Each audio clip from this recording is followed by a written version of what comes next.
ดีกระแปะแล้วก็มาฟอดมันหมดดิไปก่อนกับใครก็เชิญไปเลยไปเลยไปเลยไปเลยไปเลย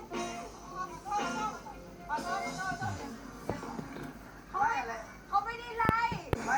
เนื้อเพลงก็ไปเลยไปเลยไปเลยไปเลยไปเลยก็พี่ดื้อเพิ่น นี่เต้นไม่ถึงเพลงยืนหอบแล้วเหรอเรา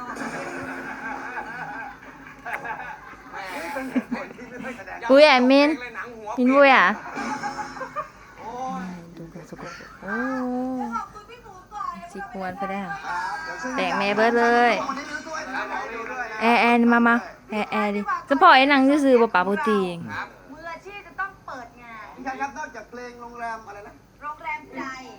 มีเพลงอะไรที่ดังอีกก็ต่อเนื่องตั้งแต่โรงแรมใจรอยแผลเป็นเขตปลอดคนรู้เขาเริ่มมีความรักตามต่อไปเธอไม่รู้สุดกันช้ำไม่เป็นคือดอกไม้พี่คะที่พูดมาเนี่ยเราจะไม่ร้องค่ะเราจะร้องเพลงที่ไม่ได้พูดคือแล้วที่พูดเมื่อกี้ฟังไม่ทันเรื่องกับเพลงอะไร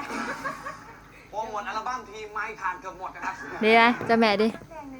จะแม่ดิดูโรยเนาะในเฮ็ดเราแกนั่นได้เฮ็ดโหไปแกมิน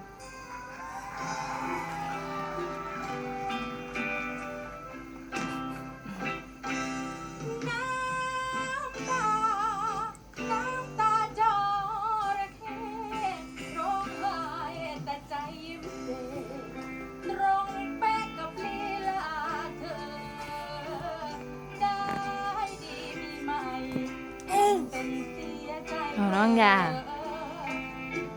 แน่ดิแน่ดิได้แม่เหมยตาแน่ดิ